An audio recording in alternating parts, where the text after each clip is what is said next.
Fala galera, estamos começando mais uma edição do Roda Bíblica Podcast, aquele nosso encontro semanal para o nosso bate-papo, para a nossa conversa, para aprendizado, para a gente poder trocar ideias junto com você que nos acompanha. Eu já vou botar aqui na conversa o Vinícius, dando as boas-vindas para ele.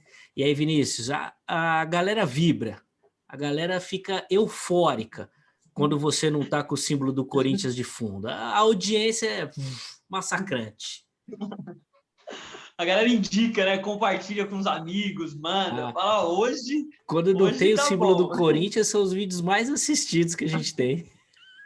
Mas é muito bom estar aqui mais uma segunda-feira. Mais uma semana especial aí pro Roda Bíblica continuando. Acredito que nessa semana agora a gente vai bater um número legal aí de inscritos aqui no nosso canal.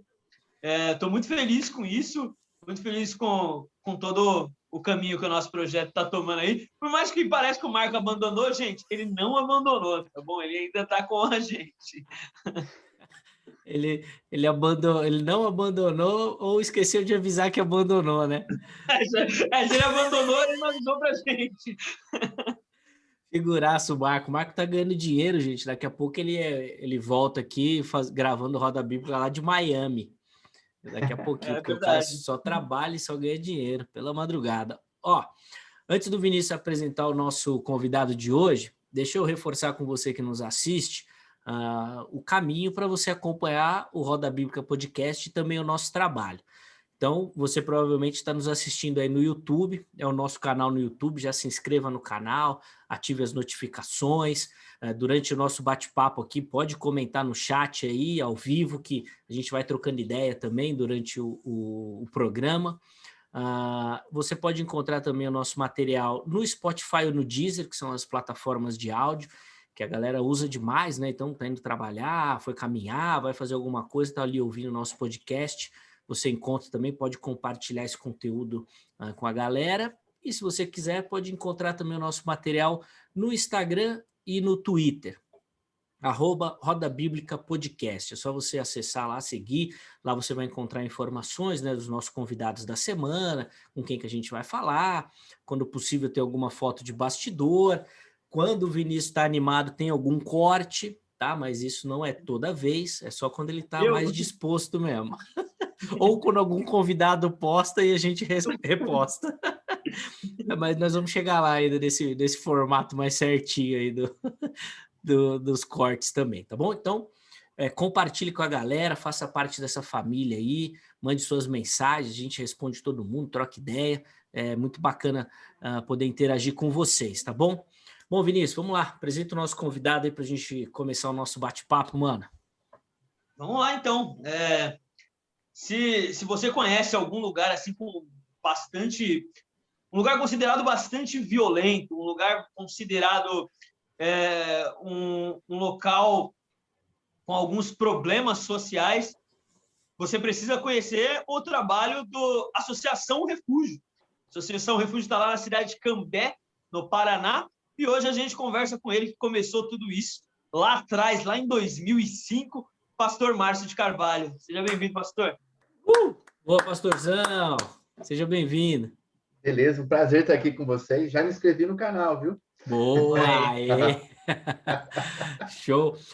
Ô, pastor, para a gente começar, o Vinícius falou aí Márcio de Carvalho, mas a galera não te conhece por esse nome. É o nome oficial aí ou tem um nome de guerra?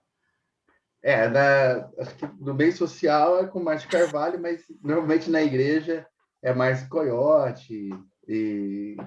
Pegou assim, ficou por muito tempo. E ainda usa esse apelido e sobrenome. Mistura tudo hoje. Legal. Daí ficou mais com Márcio Coiote. Qual que é o motivo do Coiote? Ai, cara, eu tenho 44 anos, então acho que minha década de ouro foi os anos 90. Eu era muito envolvido com metal porrada, né? Então, death metal, black metal. Eu não sei se é da pegada de...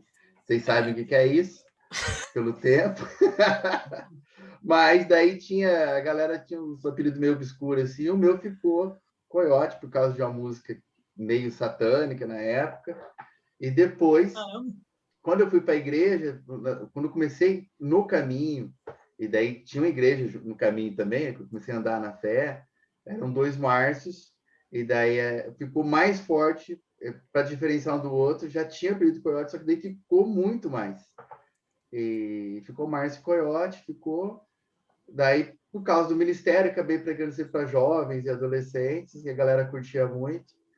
E daí eu falei, cara, será que tira, não tira? Deu vi na numerologia que o sobrenome com o nome faz uma soma. Brincadeira, não vi na numerologia. Mas eu deixei ficar e ficou. Boa. Já que o pessoal vai ficar polêmico, daqui a pouco vai estar todo mundo batizando aqui. Olhou o signo, signo. Acabamos de perder 2.000 seguidores. Depois edita. Muito bom. Ô, pastor, esse negócio de heavy metal a gente não conhece. Nós dois somos do pagode, quer dizer, nem sei se pode falar que é do pagode, né, cara? Senão a gente perde mais seguidor ainda, né? Eu sou sempre do famoso pagode. Não, era do movimento metal, da galera. Legal, tudo. Cara, legal. Curto som até hoje, sim, né? Sim. Mas agora mais separado e tal. Sim.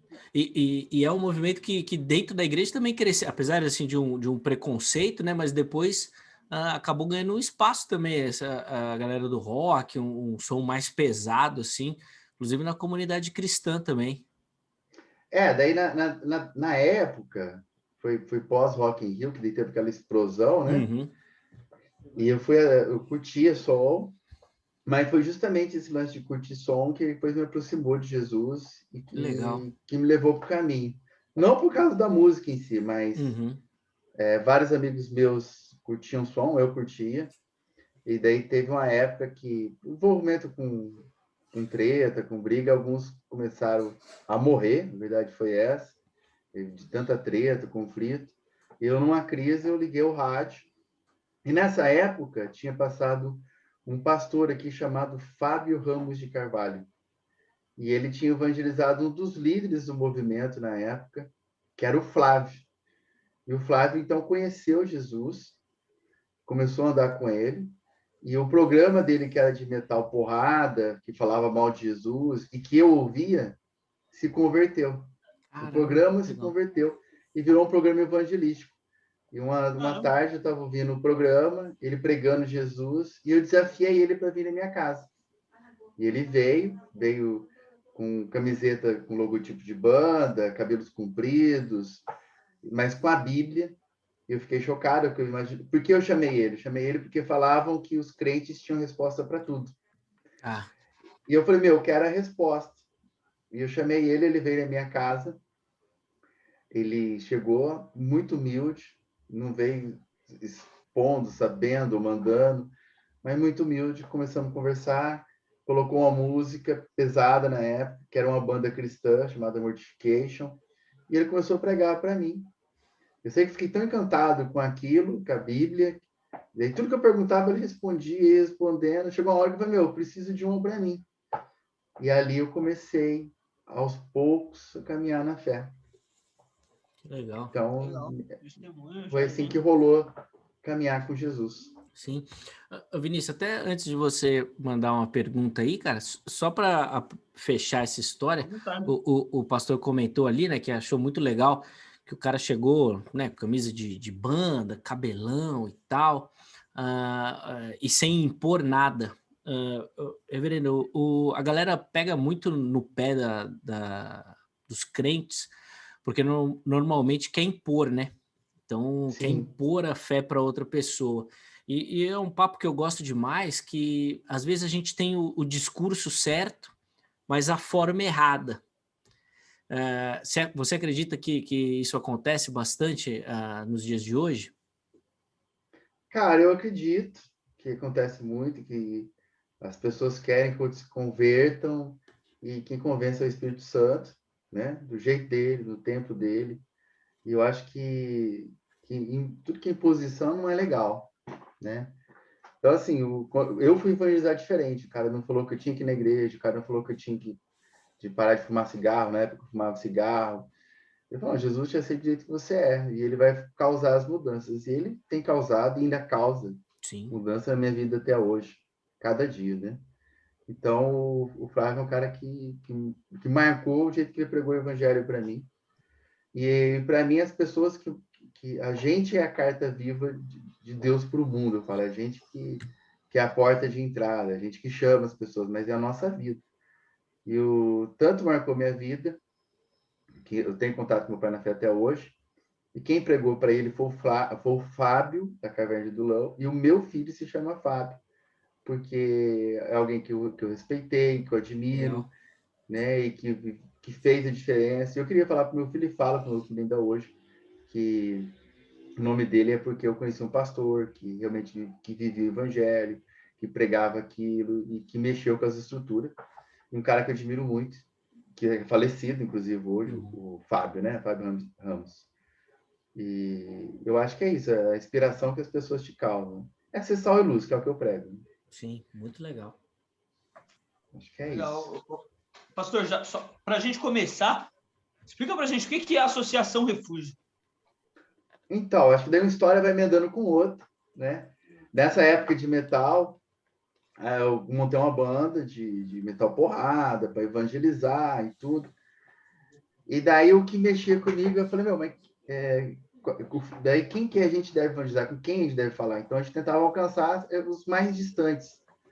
Porque quando falaram do evangelho para mim, foi João 3,16. Porque Deus amou o mundo de tal forma, de tal maneira, que deu seu único filho, para que todo aquele que crê não pereça, mas tenha a vida eterna. Então esse foi o primeiro versículo da minha vida. O segundo foi Marcos 16,15. Por todo mundo pregar o evangelho a toda criatura. Entendi que isso tinha que ser espalhado, isso deveria ser compartilhado. As pessoas deveriam ouvir falar de Jesus. Mas quem que ia pregar? E a gente saiu pelas ruas para pregar. Tentamos com banda de metal, rolou a época, foi bem bacana, eu tocava batera, gravamos CDzinho, divulgando tudo, mas a gente queria conhecer mais gente, falar com mais gente, e a gente saiu pelas ruas com panfletos no bolso, com apenas poucos versículos decorados, e começamos a panfletar. Isso era mais ou menos 2001, 2002? Quando? 2000, 99, 98, 99, 2000. Então, a gente está falando de um contexto das ruas de Londrina, daí, que é próximo a Cambé. A gente foi, as pessoas estavam se prostituindo, a gente foi a quem estava nas ruas, que estava usando droga, que estava alcoolizado, e começamos a panfletar e falar com a galera que precisavam de Jesus. Aí, não no sentido de preconceito, a gente falou de Jesus para quem estava na rua e falaria, e eu ainda falo, os políticos que também precisam se converter, né? Então, nesse sentido, tava... Mas eu vi que aquelas pessoas dependentes de droga, dependentes da prostituição para se manter, elas não desejavam se prostituir, elas estavam se prostituindo porque não tinha como se manter. E ali nós começamos a abrigar as pessoas na minha casa. A galera veio morar lá em casa, não era instituição, então o refúgio surgiu a partir de 2005, você viu no site. Mas isso começou já em 99, 2000, 2000 e pouco. E aí essa galera veio morar em casa. Só que a gente não era instituição, a gente não era organização, era o Coiote, eu, morando com pessoas, que eu chamava de toca. Não era um refúgio, era toca, né? Que era a Você casa já do era Coiote. casado? Não, era solteiro. Era solteiro. Tá. Daí a galera morou lá em casa e a gente dividia as despesas, entendeu? Então, assim, a galera saía da rua, para se manter aquela casa, a gente precisava trabalhar e se manter. Então, a gente dividia as despesas e morava junto. E assim foi durante muitos anos. Daí morou homem, morou mulher, morou trans, morou... Até depois começou a morar algumas crianças naquela época, crianças que estavam... E a gente teve contato com o conselho tutelar, a gente pediu orientação, acabou depois virando uma casa-abrigo, né? Daí tudo legalizado, depois virou uma instituição. Foi um processo que foi acontecendo. Virou a Associação Refúgio em alguns momentos que marcaram, assim. O primeiro momento foi quando tinha oito pessoas morando em casa, mas não era uma casa grande, entendeu? Era uma casa de 70 metros quadrados, 2 quartos, sala, cozinha e banheiro. E daí, nessa época, não tinha, estava acabando a comida e tinha um mercado, o dono do mercado, ele tinha oferecido para a gente cesta verde. Eu não sei se vocês conhecem esse nome em São Paulo. Não. Cesta verde, assim, São produtos que estão para estragar, mas não estragaram. Ah. É a alface que está passando aquela fase para apodrecer, o tomate está quase estragando. Então, daí o dono do mercado ofereceu para nós uma cesta verde. E toda semana a gente pegava. E naquela semana tinha sido muito difícil, porque tinha entrado uma galera nova para morar comigo lá em casa. E a galera estava se desintoxicando, vamos falar assim. Não tinha condição de trabalhar. E a gente estava dividindo despesa, mas eles não tinham como dividir, entendeu? Era dividir do pão daí. E eu fui até o mercado pegar essa cesta verde. E daí eu lembro que tinha uma mesa grande, assim. E daí chegamos, e o dono do mercado, ele falou, olha, antes de você pegar, pega o que está no chão. Varre o que está em volta do chão. Eu varri tudo que estava no chão, encostei no cantinho. E depois ele falou assim, isso aí que está no chão é para você. Daí eu fiquei meio confuso, daí eu falei assim, o lixo? Ele falou, o lixo. Cara, e para mim tinha sido um choque. Eu tinha minha casa, né? Eu tinha meu pai, minha mãe, meus irmãos, tinha minha casa. Eu nem lavar minha roupa eu lavava, eu abandonei tudo para morar com gente, para seguir o que Jesus tinha falado, que foi o que eu tinha entendido na Bíblia, para viver igual ele, como ele, para ser Jesus. Cara, eu estava catando um lixo, entendeu? Então, naquela época eu fiquei muito mal. Como tinha o que fazer, eu juntei o lixo. Ainda chegou o funcionário dele e falou assim, para que isso aí? Isso aí é para porco? Cara, eu me acabei mesmo, vontade de chorar. Eu juntei tudo aquele lixo e saí com aquilo. Daí, no caminho, ali surgiu a Associação Refúgio em 2005. No caminho, nesse processo, eu parei, joguei tudo fora, e eu falei, Deus, e eu fui orar igual a gente aprende, né? Com os canais de televisão. Fui encostar Deus na parede, né? Porque se é a vontade dele e tal. E na hora que eu fui encostar Deus na parede, eu falei, mas quem que sou eu para encostar Deus na parede? Daí eu falei, Deus, eu queria que não continuasse assim. Já tinham cortado a luz de casa, iam cortar a água e não tinha comida. Daí eu orei, daí Deus falou no meu coração. Ele falou uma coisa que, assim, não foi um estrondo, não foi uma voz auditiva, mas foi no meu coração. E ele falou para mim me organizar. Daquele dia, a gente começou a se organizar. Eu e mais pessoas se organizamos. Daí nasceu a Associação Refúgio. Daí nasceu o CNPJ, nasceu a possibilidade das pessoas poderem doar para a Associação Refúgio. Ali a gente começou a se organizar. E ali começou a ser o que é hoje. Legal. É outra coisa que é muito marcante também, né, Pastor Márcio, que é essa questão da prática, né? E aí é uma crítica que eu faço até à minha fé, ao meu cristianismo também, que a gente fica muito no discurso, né? Então, nós somos contra alguma coisa, mas a gente não faz nada para mudar aquilo. Então, essa questão da prática, acho que é algo que pega demais no cristianismo moderno também, né? Eu acho assim, eu gosto muito de Mateus, capítulo 5, quando ele fala que a gente é sal e luz do mundo, né? E eu acho que essa é a diferença. Qual a diferença que a gente está fazendo sendo sal e luz do mundo? Sim. Né? Que diferença que a gente está fazendo? O que aconteceu depois daquilo? O que é a gente hoje, né? Passou o tempo, hoje nós somos um projeto social, são mais de 260, 280 crianças. Lá nós temos aulas de capoeira, taekwondo, jiu-jitsu, música, balé, circo, street dance e agora natação. Yeah. Temos psicólogo, assistente social, profissional da educação física, pedagogo, advogado, administradores. A gente tem uma equipe muito bacana hoje, né? Quer dizer, a gente está falando um contexto também sem pandemia, que a gente está voltando ainda, né? Sim, sim. Com toda a sua potencialidade, aos poucos. Mas começou naquele momento que a gente se organizou. Pastor, você começou falando ali que a ideia veio e o seu trabalho iniciou com o pessoal que morava na rua, um pessoal mais marginalizado, e agora você falou do atendimento a crianças. como é que aconteceu essa mudança, essa guinada aí, e por que trabalhar de maneira específica com esse grupo, assim, com crianças? Cara, a verdade foi o seguinte, teve uma época que a gente estava muito aberto, entendeu? Então a gente tinha uma casa família,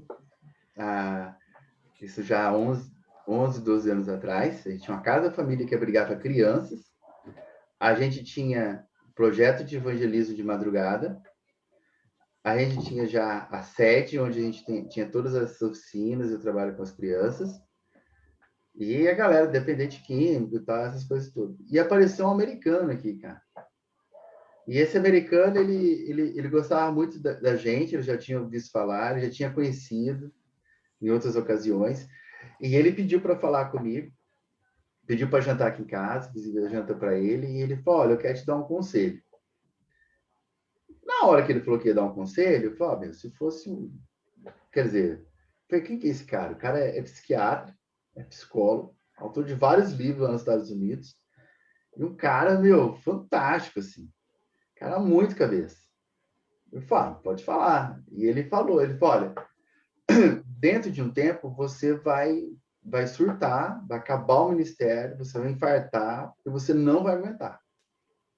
Foi desse jeito que ele falou. Você está fazendo muita coisa e você não vai suportar isso. E dentro de tudo isso que eu falei, de todas as atividades, tudo estava envolvido. Uhum. Daí ele falou, eu quero te aconselhar. Ele falou, olha, e meu conselho é que você afunile o ministério, senão você vai quebrar. E eu entendi que ele era muito real. E ele falou, olha, você tem que montar uma equipe, você tem que ter um secretário, uma secretária, e você tem que focar num grupo só.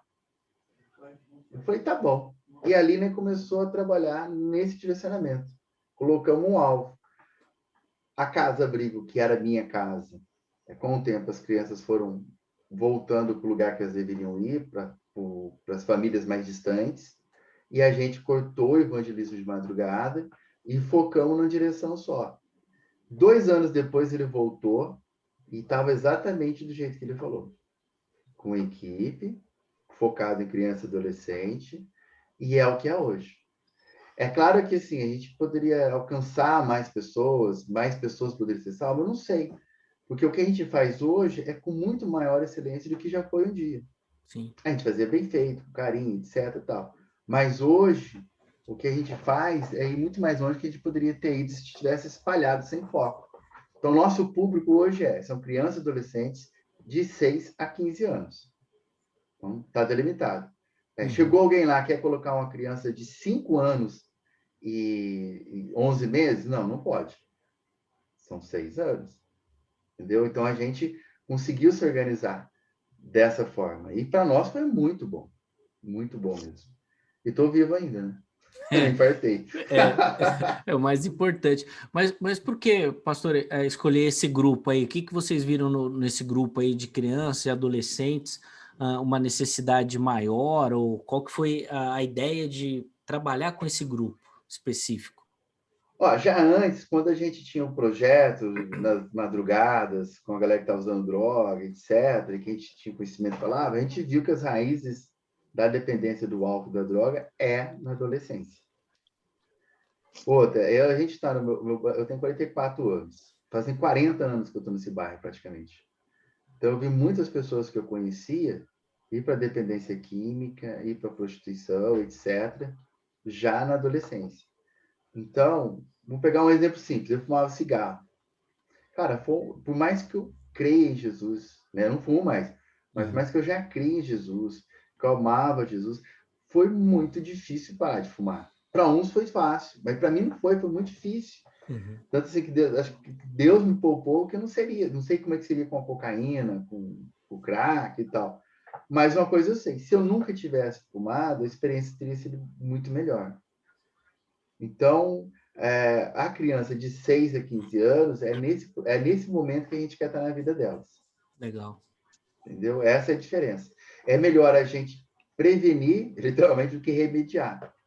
E as despesas são outras. Você tem uma casa de recuperação com 20 dependente químico, é quase o mesmo valor de você ter um projeto social com 200 crianças.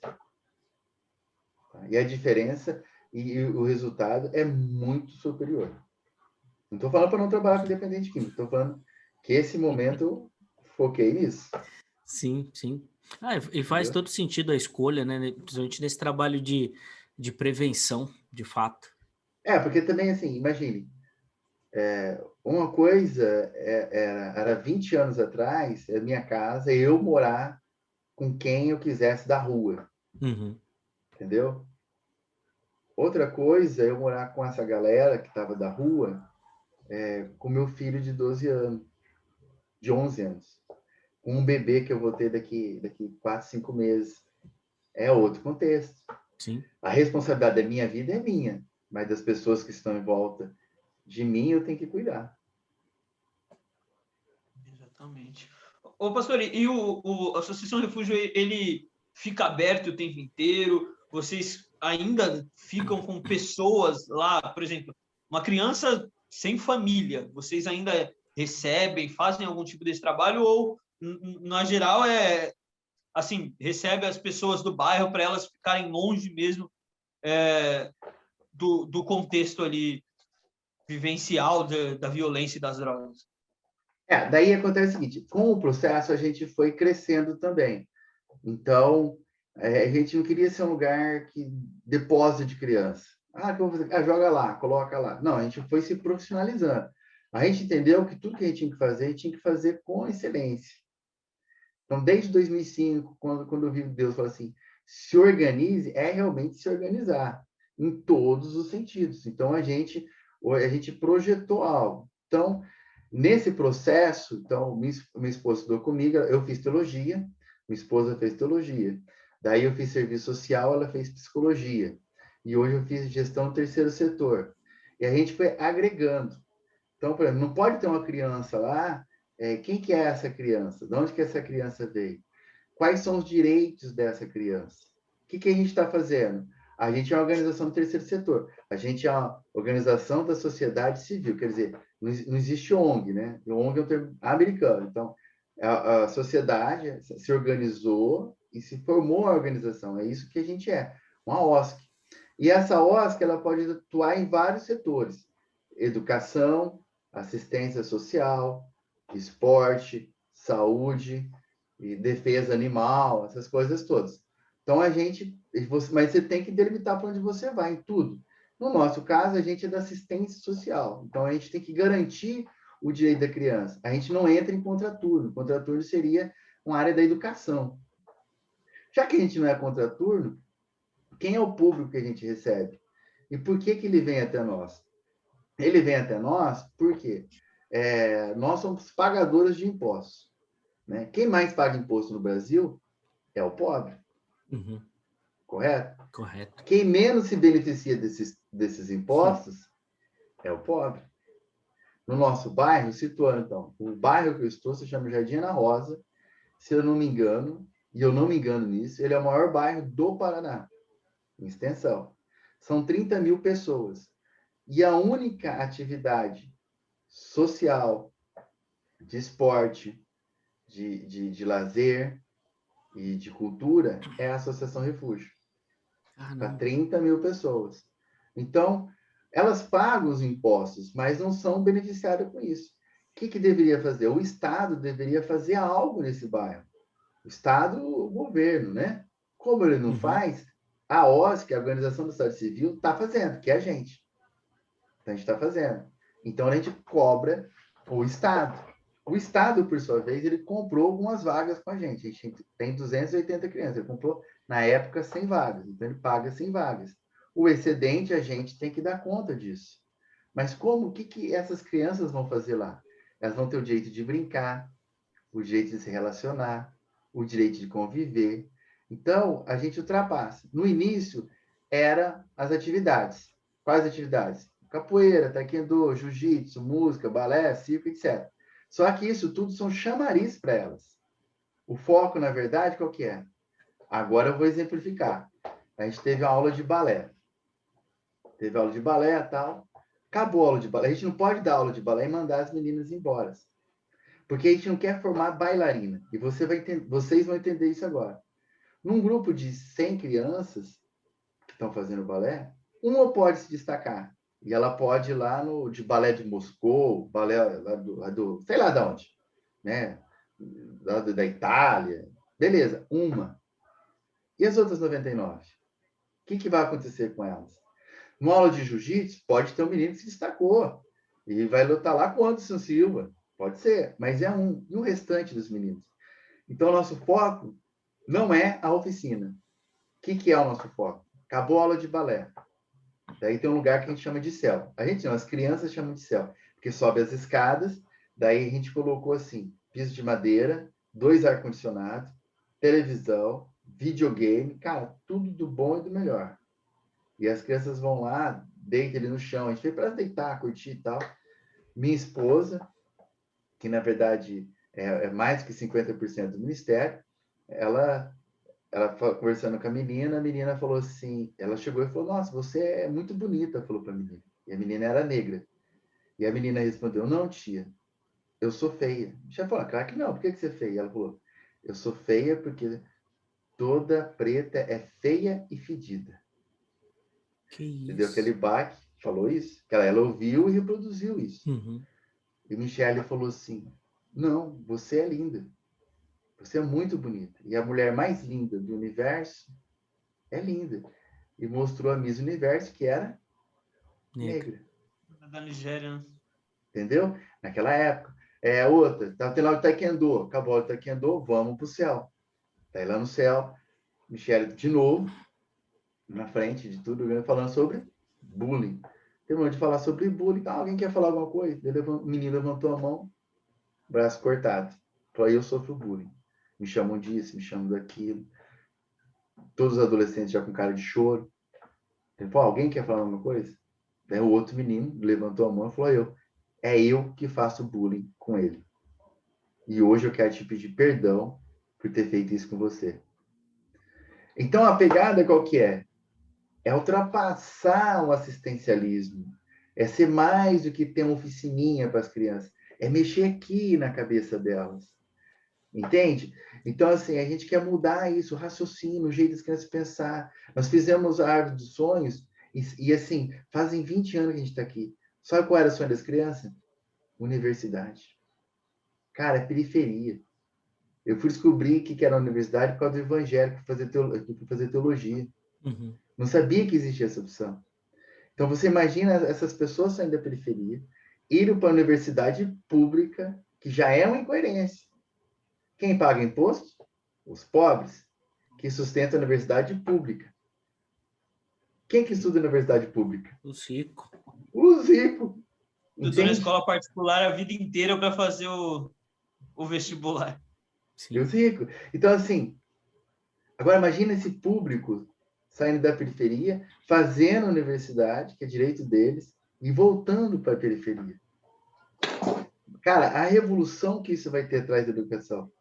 Nós somos o país que nível de desigualdade, a gente, cara, não lembro agora a matéria que eu tinha assistido, mas entre 33 países estavam procurando qual o país que você tinha possibilidade de ascensão. Nós estávamos em últimos. Mas nós somos, além disso, nós somos o país que, para o pobre deixar de ser pobre, olha só, é necessário 9 gerações. Caramba. Cara, você não tão, para você ser classe média, são 9 gerações, cara. Nem se a gente acreditasse em reencarnação, cara, tem que ser 9 vezes. É muito, é muito. E que é isso, cara?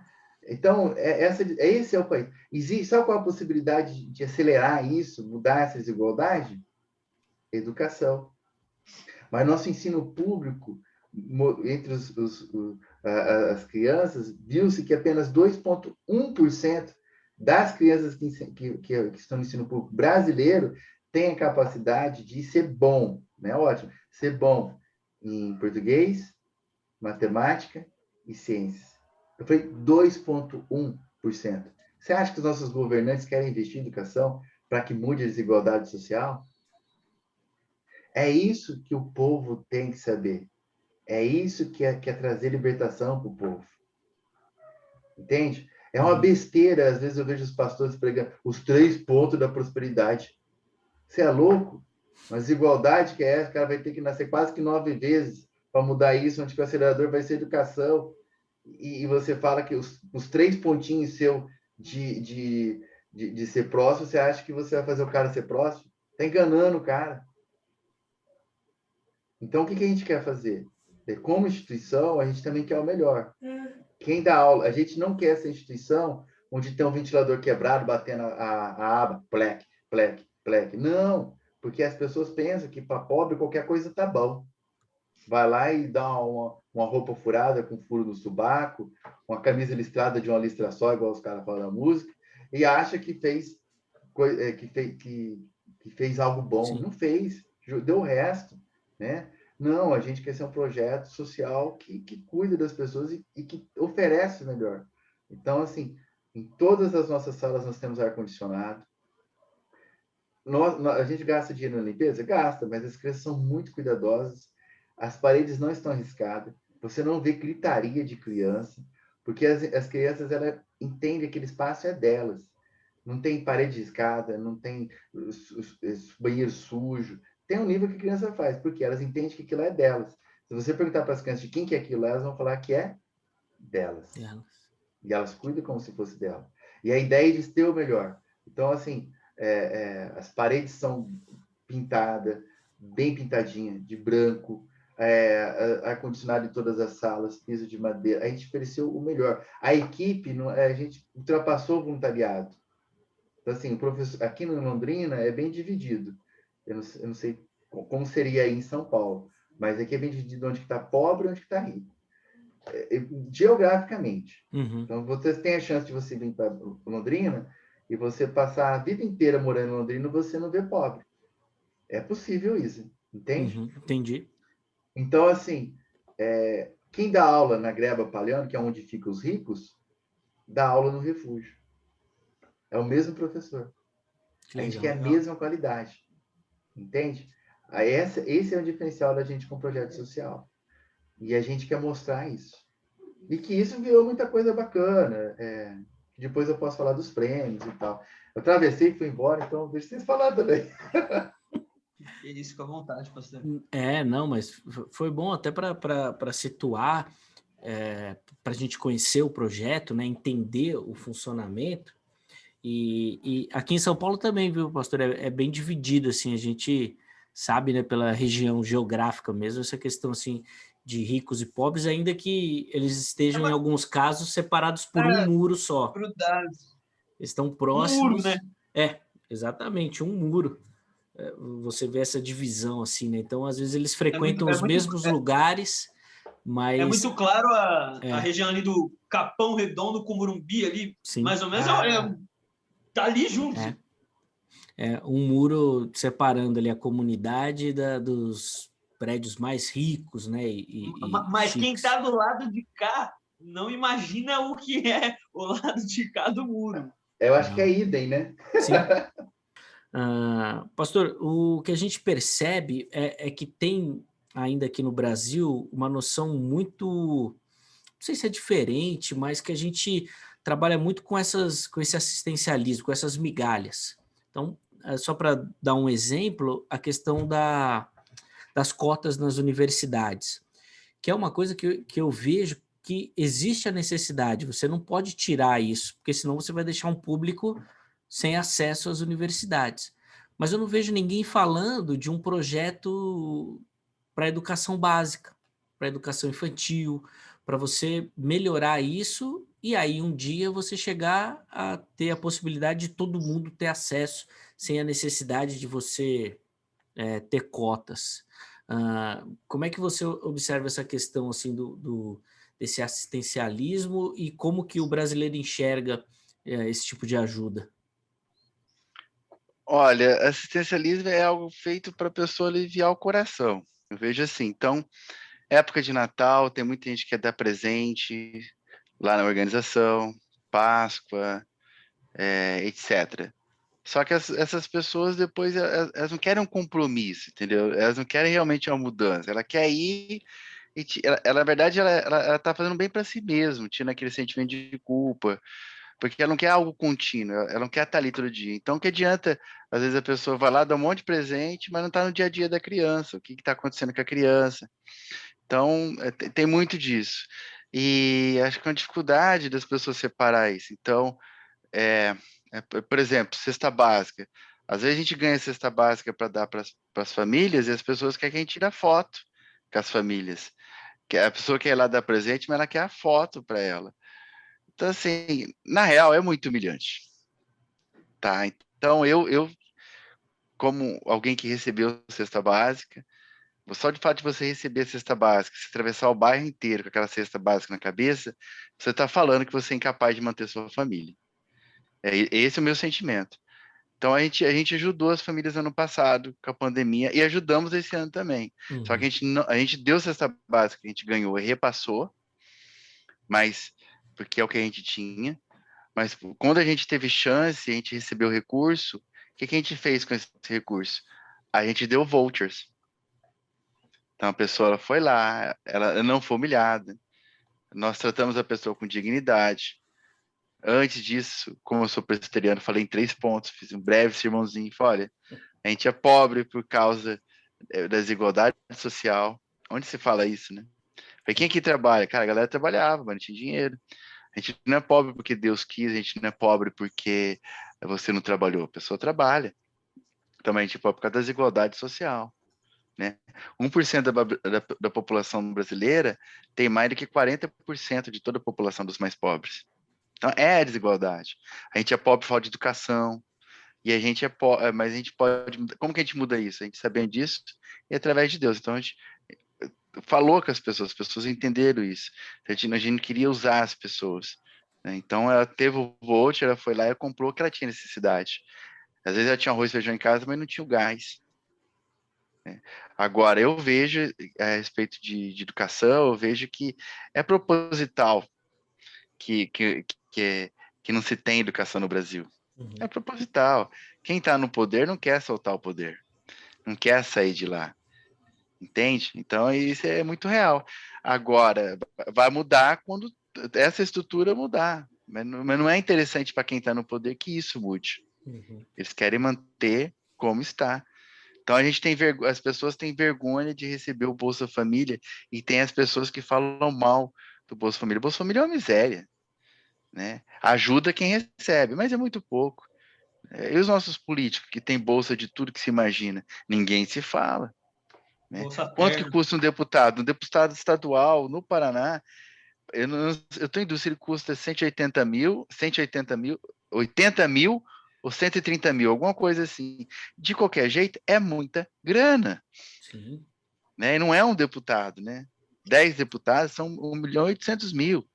É muita grana. E assim, tem uma elite a gente tem uma casta no Brasil de muita grana. E quem paga é o povo, é o pobre. Eu acho que tem que ter a denúncia disso. Se eu não sou da teologia da libertação, já li algo a respeito, mas quando o padre Leonardo Boff falava que o diabo está nas estruturas de poder, tá na estrutura.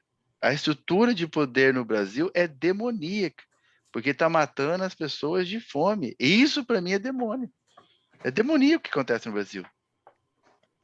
A missão integral fala também, né, da estrutura, né?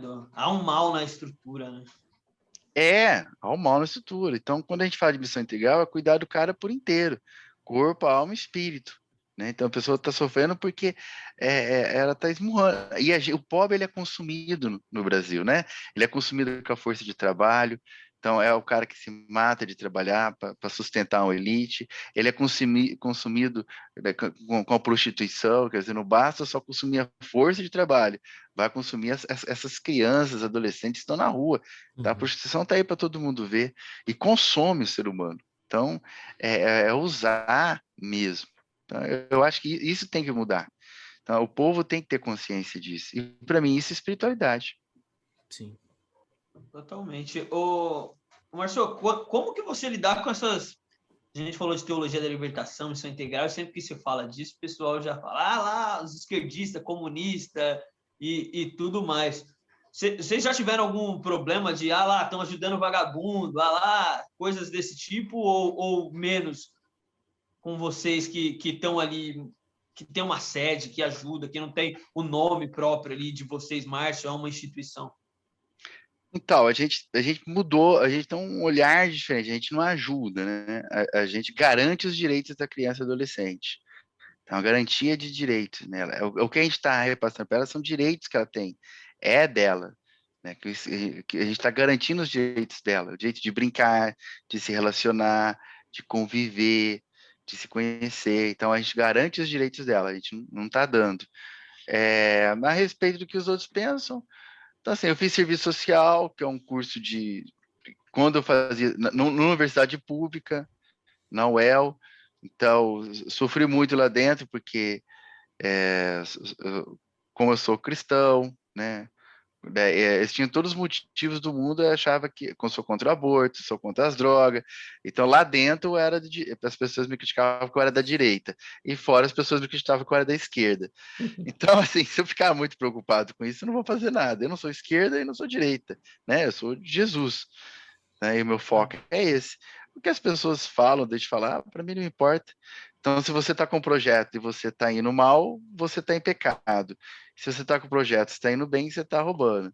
Então, assim, o que fazer? Tem que fazer o que eu fui direcionado para fazer, que é ser sal e luz. Que é ser sal e luz e fazer com excelência. Sim. Então, essa é a vibe nossa. Tudo que a gente for fazer, a gente fazer com excelência. E há resultado. Então, em 2018 nós ganhamos Criança Esperança. Em 2018, nós ganhamos o Criança Esperança, foi junto com a Unesco.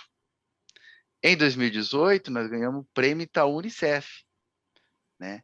Foi a quarta colocada de todas as organizações do Brasil e a primeira vez que o prêmio veio para o sul do Brasil. Que legal. Novamente, esse ano, agora em 2021, a gente foi contemplado de novo com o Itaú Unicef, a única entidade do Paraná, entre 40 do Brasil inteiro. Então, esse reconhecimento para nós é reconhecimento de um trabalho, de um projeto sério, de gente coerente. E não é um projeto meu, é um projeto de uma equipe, de um grupo que acreditou, que vestiu a camisa, que lutou e que realmente fez o que se projetou para fazer.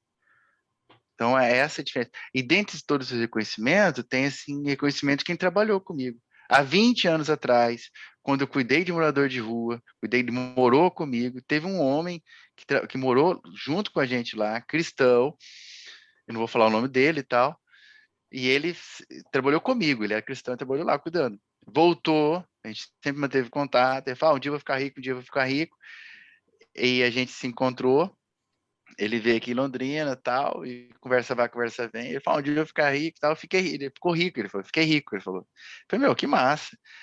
E eu fiquei muito contente com ele ter ficado rico, né? Como ele falou. Porque a gente chora com os que choram, mas a gente não se alegra com quem se alegra, não.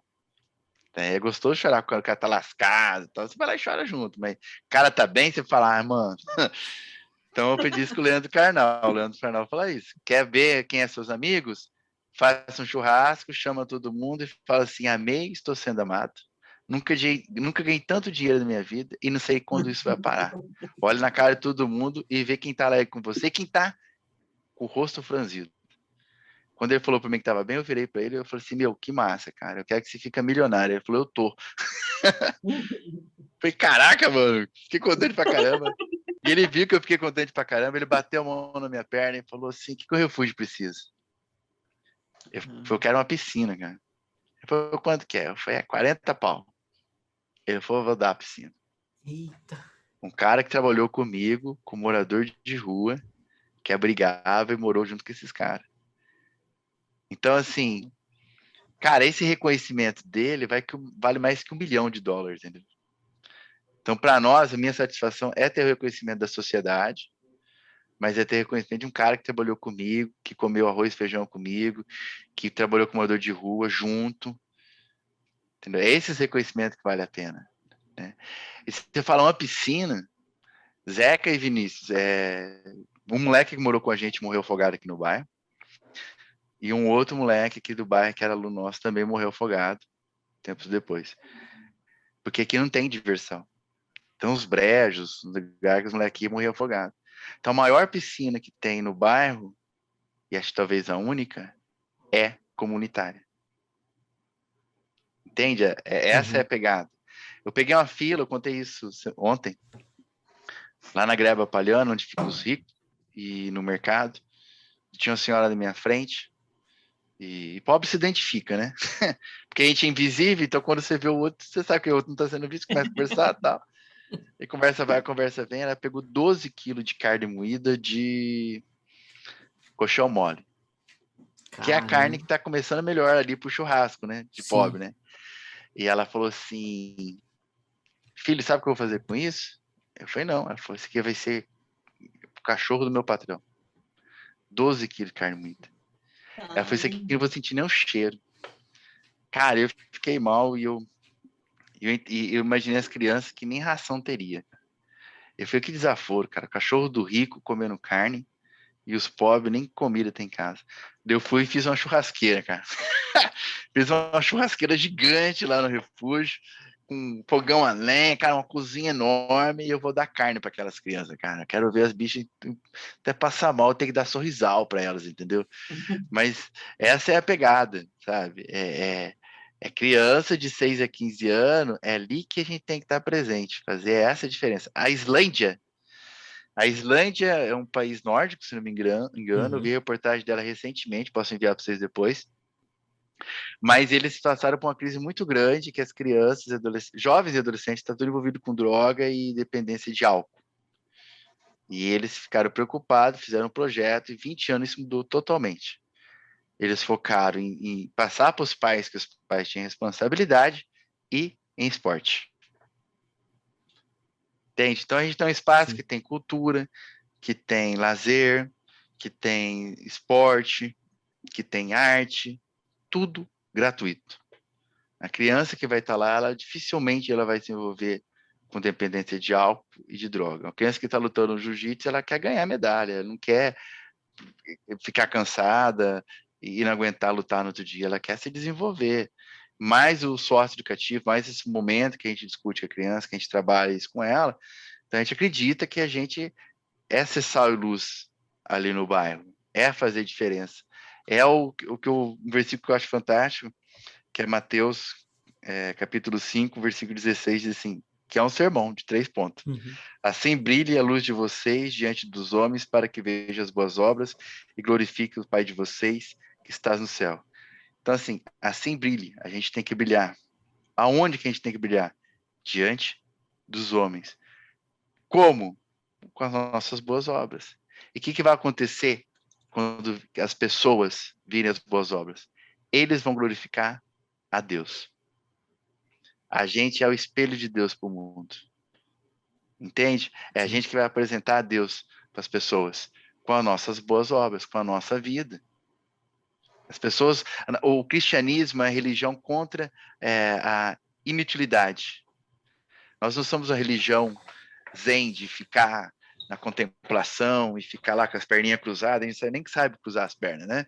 Ficar lá, a gente não é dessa pegada. A gente é a religião de fazer diferença para o outro. A gente é a religião de ser sal e luz. A gente é a religião de mudar. O que adianta a luz se ela não brilhar? Não serve para nada. E a pergunta é, se a gente sumir, quem vai sentir Uhum. falta? Né? Se a igreja que você está aí sumir, quem vai sentir falta? Se ninguém sentir falta, ela não serve para nada. Ela não serve para nada. Então, nós temos que se perguntar o que vai sentir falta da nossa igreja. Né? Não os crentes que faziam barulho, mas qual a diferença que a igreja faz na sociedade? Essa é a pergunta que a gente tem que fazer. Então, a gente investir em criança, mas pode ser investido em adulto, pode ser investido em pessoas da rua da prostituição, pode ser um monte de leque. Agora, é pegada? Não tem. Como que eu sou o cara mais esquisito do mundo para trabalhar com criança, adolescente. Eu trabalhava com a galera metal, porrada e tal. E assim, é até uma incoerência, eu tudo pintado, né? Na época de cabelos grandes, piercing, tatu. E assim, mas a gente foi chamado para fazer diferença. É isso que eu acredito. E com excelência. Com excelência. Por quê? Porque ele nos amou primeiro. Não é em troca de gratidão. Gratidão. Cara, eu não espero nada. Que alguém vai virar e falar, valeu, né? Não espera isso, não. É por ele e para ele. Não tem outro motivo. Sim. Na expectativa que vai vir, não quero agradecimento, não quero nada. É por causa dele. E porque a gente é feito para fazer isso. A gente não tem outra função. A gente não tem escolha. Ou a gente faz, ou a gente faz. A gente é assim. Porque a gente é bom? Não, a gente é ruim pra caramba. Né? Mas ele nos deu uma nova natureza. É nisso que eu acredito. Caramba, que... O evangelho é lindo, né, cara? É. Você ouve falar sobre o evangelho demais, cara. Sim, e eu até comentar isso, não precisa nem ter pregação depois, o apelo, né? O cara fala isso, Não, Jesus já entrou, já tomou conta. Eu mesmo, se tiver uma sessão aqui de aceitar Jesus de novo aqui agora, eu quero voltar. Não, eu acho assim, a pregação, Exato. cara, é a vida, Sim, é viver sim. isso. As pessoas sabem que a gente é crente? Sabe. As pessoas sabem que tem cultos domingo lá. O espaço, inclusive, eu faço culto no mesmo espaço, entendeu? Uhum. Onde tem toda atividade que as crianças estão no salão maior, a gente realiza culto lá. A gente convida? Convida. As pessoas vêm?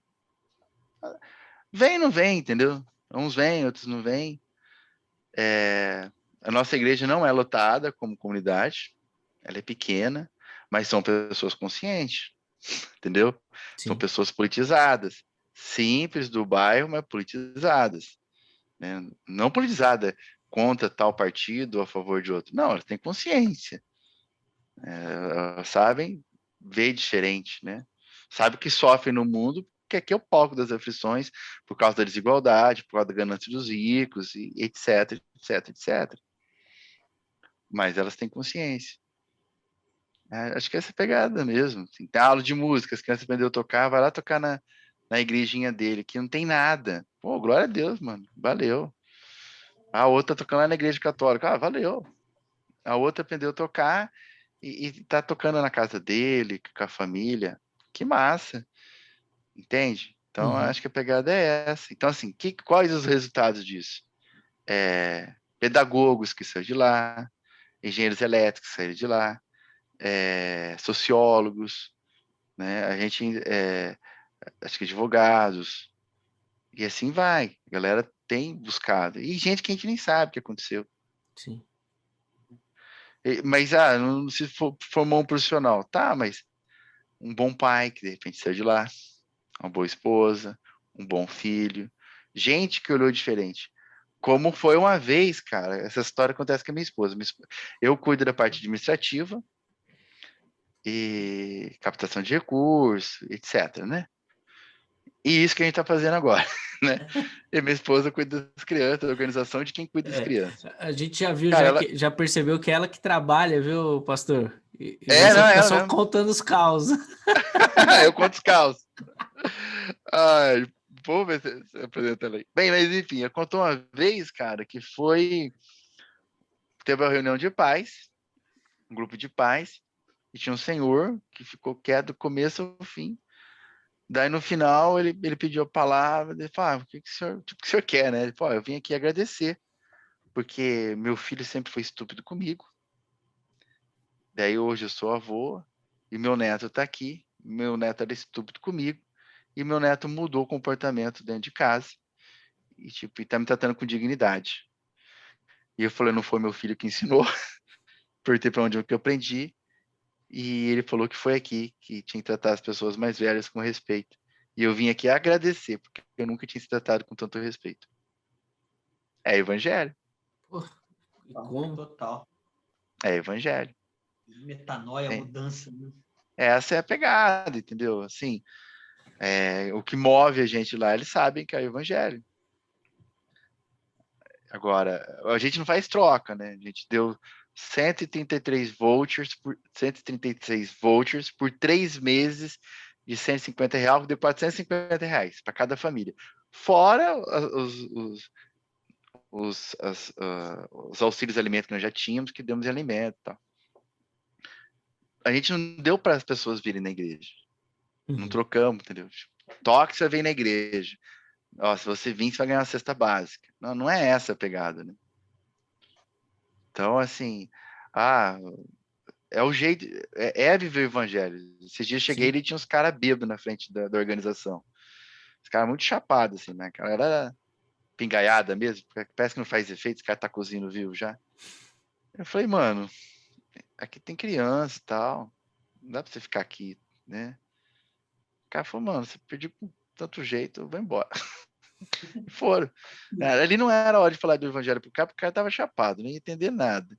Mas ele ia atrapalhar ali com as crianças vendo e tal. Mas ele entendeu, né, cara? Ele sabe que a gente é da fé. Né? Então, eu acho que é isso. Né? Lá nunca foi roubado, nunca invadiram, as pessoas cuidam, gostam. Uma vez por ano, sem contexto de pandemia, né? A gente faz um festival, depois você pode ver os vídeos. E, cara, a gente reúne 3.000 pessoas para ver as crianças tocar, para ver as crianças dançar. E a gente deixa de ser o foco de dependência química, de violência no bairro, e de repente o bairro vira um centro de atração onde os artistas são as pessoas do povo. Que legal. Sabe? Isso é muito massa, cara. Mas a gente faz entendendo que isso é evangelho pelo evangelho. A gente crê nisso. Você comentou algumas vezes a questão da pandemia, afetou muito, ô Márcio, o trabalho de vocês? Modificou? Vocês começaram a atuar em outras frentes? Teve alguma interferência? Então, a gente nunca foi muito de buscar e trazer alimentos, porque a gente entende que isso aí é uma atribuição dos CRAS, é algo do Estado, entendeu? A gente nunca foi de colher. Nesse caso, ano passado, a gente fez bastante no sentido de servir tantos vouchers como cestas básicas, como o último envolvimento que a gente fez para várias mães que eram líderes de família, né, no comércio local, né, para fortalecer o comércio local, a gente fez recentemente agora, mas além disso, que daí é o que você falou, quem trabalhou muito foi minha esposa, que daí teve criança que foi encaminhada para nós, mano, Zeca, por exemplo, isolamento social, antes da pandemia. Agora você imagina que a criança que foi encaminhada a gente por sofrer de se isolar e agora toda uma mídia falando para ela se isolar. Então tinha criança se cortando, entendeu? Tinha criança que passou por trabalho infantil para manter a casa, foi catar papel, catar lata. Teve criança que acabou cuidando, estava enlouquecendo, que cuidava dos irmãos, porque não tinha onde ficar, e depois tinha que fazer as tarefas dos irmãos, tinha que fazer a tarefa deles, então, tinha criança enlouquecendo. Então, na área psicológica, a Michelle focou muito nisso, no cuidado, daí fez grupo para WhatsApp, fez o atendimento com as crianças, fez alguns atendimentos individual mais online, seja para WhatsApp, seja ligação.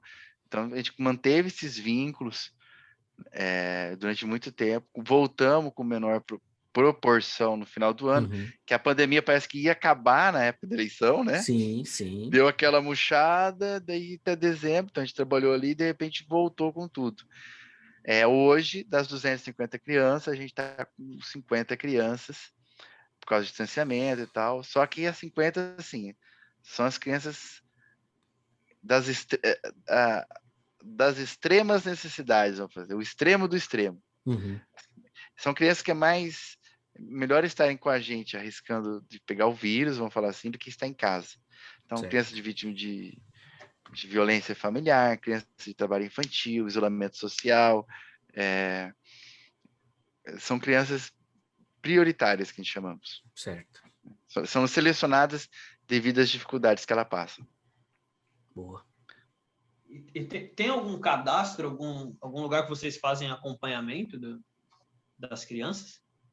Todas as crianças que chegam, nós temos o nosso cadastro próprio com as crianças, e as crianças que nos vêm são também encaminhadas pelo CRAS, o Centro de Referência de Assistência Social, até nós, e todas elas têm o cadastro, eu não sei falar que é assistente social que faz, eu sou formado em serviço social, mas eu não trabalho como assistente social, que é um cadastro que dentro da organização consta a nível federal, tal. Então tudo existe no processo rigoroso, registrado certinho, que consta tudo, né? Então a gente recebe o recurso público também, então essas crianças têm que constar. Então essas 100 que são encaminhadas pela prefeitura. As outras nós temos cadastro normal também, próprio nosso.